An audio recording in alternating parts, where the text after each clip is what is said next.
రాజ్యాంగం మన రక్షణ, సంక్షేమం మన హక్కు, సమగ్ర అభివృద్ధి ఆదివాసీ సమాజ లక్ష్యం. రాజ్యాంగాన్ని గౌరవిద్దాం, ఆదివాసీ హక్కులను కాపాడుదాం, ప్రకృతిని కాపాడుదాం, తరతరాలకు అభివృద్ధిని అందిద్దాం. హక్కులు తెలుసుకుందాం, బాధ్యతలు నిర్వర్తిద్దాం. జై ఆదివాసీ, జై ఆదివాసీ, జై ఆదివాసీ.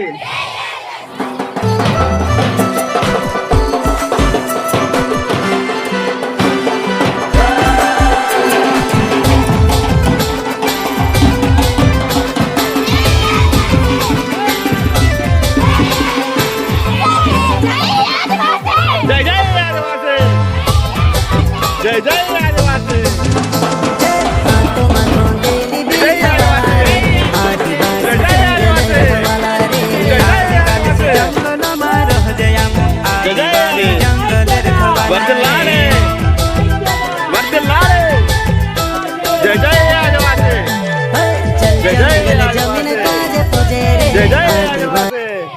ఆనాడు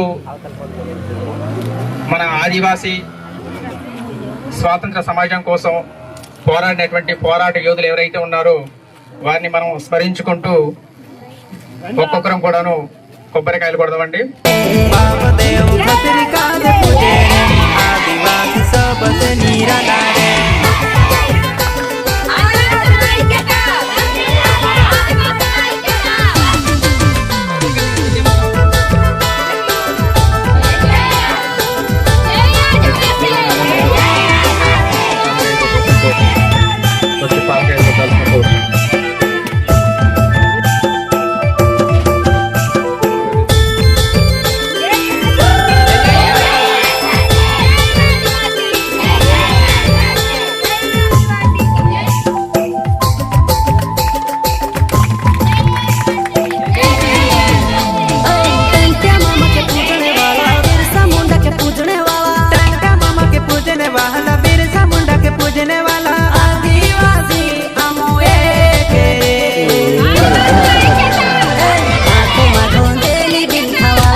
పండుగ పెద్ద పండుగ.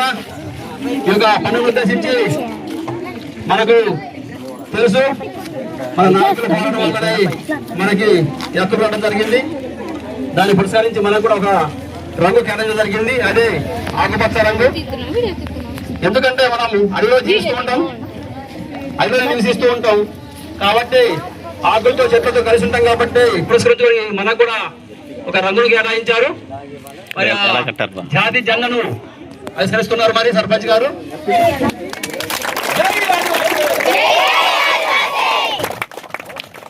ఆదివాసుల ఐక్యత, ఐక్యత, ఐక్యత, ఆదివాసుల ఐక్యత. ఈనాడు ప్రపంచ ఆదివాసీ దినోత్సవం సందర్భంగా విచ్చేసినటువంటి గ్రామ పెద్దలకి మరియు ఆదివాసీ నాయకులకు మరియు పాఠశాల నుండి విచ్చేసినటువంటి ఉపాధ్యాయ బృందానికి మరియు విద్యార్థి బృందానికి అందరికీ కూడా నమస్కారాలు మరియు ధన్యవాదాలు తెలియజేస్తున్నాను. హక్కుల పట్ల మనకు అవగాహన ఉన్నట్లయితే అవి పటిష్టంగా అమలయ్యే అవకాశం ఉంది. రేపొద్దున మనం ఏ విధంగానైనా మనకి ఏదైనా సమస్య వచ్చినప్పుడు మనం క్వశ్చన్ చేయాలంటే మనకు అవగాహన ఉంటేనే సాధ్యపడుతుంది. కాబట్టి మనకు రాజ్యాంగం కల్పించినటువంటి హక్కులు ఏవైతే ఉన్నాయో వాటిని ప్రతి ఒక్కరు కూడా నేర్చుకోవాలి. అదేవిధంగా మనకున్నటువంటి సంస్కృతి సాంప్రదాయాలు మరియు మాట ఏదైతే ఉందో ప్రతి ఒక్కరు కూడా అవి పాటిస్తూ నేర్చుకుంటూ రేపటి తరాన్ని కూడా అందించే విధంగా మనం కృషి చేయాలి, ప్రయత్నం చేయాలి. ఎందుకంటే అవి మనం ఆచరిస్తేనే రేపటి తరానికి అది అందుతుంది. సో మనకు ఉన్నటువంటి కొన్ని చట్టాలు ఏవైతే ఉన్నాయో వాటిని ఫ్లెక్సీ రూపంలో పొందుపరచడం జరిగింది. చూడండి, 170 చట్టం ఇది ఉమ్మడి ఆంధ్రప్రదేశ్ ఉన్నప్పుడు 1959లో ఇది వచ్చింది. ఆ తర్వాత కొన్ని పార్లమెంట్లో కొన్ని చట్టాలు చేసిన తర్వాత 1970లో మళ్ళీ ఇది కొన్ని సవరణలు చేసి 1970లో ఇది వచ్చింది 170 చట్టం. అదేవిధంగా ఇది భూ సంరక్షణ చట్టం అనమాట. అది ఓకేనా, భూ బదలాయింపు నిరోధక చట్టం. అంటే ఈ షెడ్యూల్ ఏరియా ఏదైతే ఉందో రాజ్యాంగం మనకి ఇచ్చినటువంటి ఆర్టికల్ 244 క్లాస్ 1 అందులో మనకు 5th షెడ్యూల్ ఉంటుంది. ఆ 5th షెడ్యూల్లో 170 చట్టం ఏదైతే ఉందో అది భూ సంరక్షణ చట్టం. గిరిజనుల భూమి గిరిజనులకు మాత్రమే చెందుతుంది. గిరిజనుల భూమి గిరిజనులకు మాత్రమే చెందుతుంది. గిరిజనేతరులు ఎవరైతే ఉన్నారో వాళ్ళు ఇది కొనే అవకాశం లేదు, అమ్మే అవకాశం లేదు.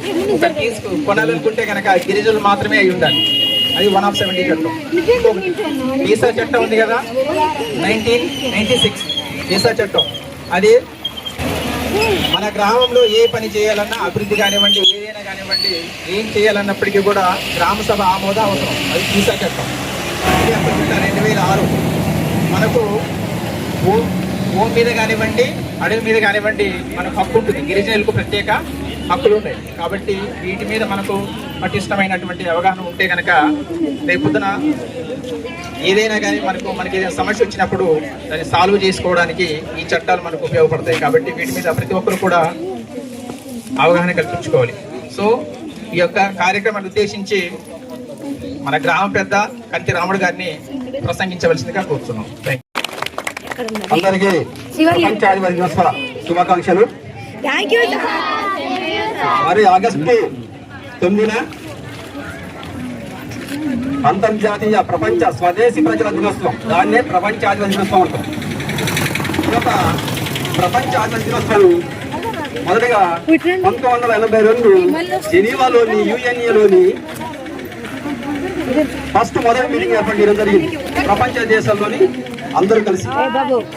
తర్వాత 1993లోని ఐక్యరాజ్య సమితిలోని ఒక దినంగా ఉండాలనేసి ఏర్పాటు చేసి 94లోని అసెంబ్లీ తీర్మానం చేశారు.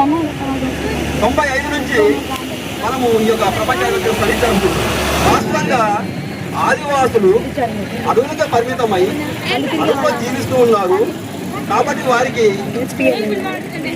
ఎడ్యుకేషన్ ఉండదు, తక్కువ ఉంటుంది, జ్ఞానం తక్కువ ఉంది. కాబట్టి వీళ్ళకి ఒక రోజు ఉండాలి, ఒక దినం ఉండాలి అనేసి మీరు ఏర్పాటు చేశారు. ఈ ఆదివాసీ దినోత్సవం రోజున మనం ఏం చేస్తాం, ప్రతి గూడెల్లో కానీ టౌన్లో కానీ ఎక్కడైనా సరే ఆదివాసులు అందరూ కలిసి మనం ఇది పెద్ద పండుగ జరుపుకొని ఆ పండుగ రోజు మన హక్కులు, మన సంస్కృతి, మన భాష, మన జ్ఞానం ఏ విధంగా పెంపొందించుకోవాలి, వాటిని ఎలా సంరక్షించాలి, ఎలా పరిరక్షించాలి, దాని మీద చర్చ చేసుకోవడానికి ఈ దినం. మన మీద వస్తున్నాము, ర్యాలీ చేస్తున్నాము, జెండా ఎగరేస్తున్నాము, ఎగిరిపోతున్నాము. అసలు ఉద్దేశం ఇది కాదమ్మా. అసలు ఉద్దేశము మన ఫ్యూచర్ ఎలా ఉండాలి. ఈ సంవత్సరం వరకు మనం ఇంతవరకు అభివృద్ధి చెందామంటే వచ్చే సంవత్సరం అభివృద్ధి చెందాలంటే మనము ఏ విధంగా ఉండాలి. మన భాషను కలవకూడదు. వాస్తవంగా నేను భాషలో మాట్లాడాలనుకున్నా, కానీ చాలా మంది భాష ఎస్ఆర్ అందరికి వస్తా వెరీ గుడ్. ఎందుకంటే ఫ్యూచర్లో మీరు పైసలు వెళ్ళిన తర్వాత కాంపిటీషన్ వెళ్తే మన రిజర్వేషన్ పరంగా కొన్ని పోస్ట్ పడుతుంది. అక్కడ మనం వెళ్ళామనుకో ఏమవుతుంది, నువ్వు ఎస్టీనా, నీకు భాష వచ్చా, ఇది ఏ గోత్రము, ఈ పండుగలు ఏంటి, ఆ పండుగలు ఎలా జరుపుకుంటారు అడుగుతుంది. వీటి మీద పూర్తి అవగాహన ఉండాలి. అర్థమైందా? కాబట్టి ప్రతి ఒక్కరు కూడా భాషని సంరక్షించాలి. మన భాషను ఎక్కడ కూడా వదలకూడదు. మన భాషని అవసరం మీద అప్పుడప్పుడు మాట్లాడుతూ ఉండాలి.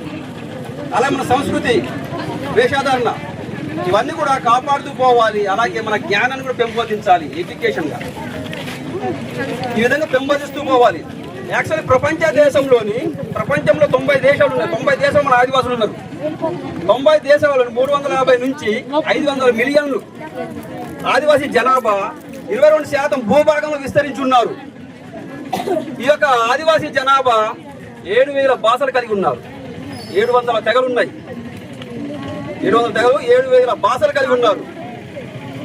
ఇవన్నీ తెలుసుకోవాలి. ఎందుకంటే మనం ఒకటే మన రెస్టిస్ ఉన్నాం, కోయ, తర్వాత గోండు, చెంచు, లంబడ వగైరా ఉన్నారు కదా, చాలా రకాల తెగలు ఉన్నాయి. కాబట్టి మన ఆదివాసి అంటే ఏంటి, మన పుట్టపురోతులు మనం తెలుసుకోవాలి, దాన్ని పరిరక్షిస్తూ మన ఫ్యూచర్ తరంకి అందించాలి. రానున్న రోజుల్లో ఏ ఏజ్ వస్తుంది, మనం ఏం చేస్తున్నాం, అంతా అటు పరిగెడుతున్నాం, కానీ అసలైంది వదిలేస్తున్నాం. అమ్మా నాన్న గౌరవించలేకపోతే పక్కన మన పెద్ద మనుషులు గౌరవించగలమా, మన తోటి వాళ్ళని గౌరవించగలమా? కాబట్టి గౌరవం కూడా ముఖ్యం ఇందులోని, మన సంస్కృతిలోని అది ఒక భాగం పెద్దవాళ్ళని గౌరవించాలనేసి. కాబట్టి మీరంతా కూడా ఇలాంటి మన హక్కులను కాపాడటం కోసం, మన సంస్కృతిని పరిరక్షించుకోవటం, మన భాషని కాపాడుకుంటూ, మన జ్ఞానాన్ని పెంపొందిస్తూ, మన పెద్దవారిని ఇతరులను అందరినీ గౌరవిస్తూ మీ యొక్క జీవితం కొనసాగించాలని కోరుకుంటూ ముగిస్తుంది. Thank you. జై ఆదివాసీ. జై ఆదివాసీ.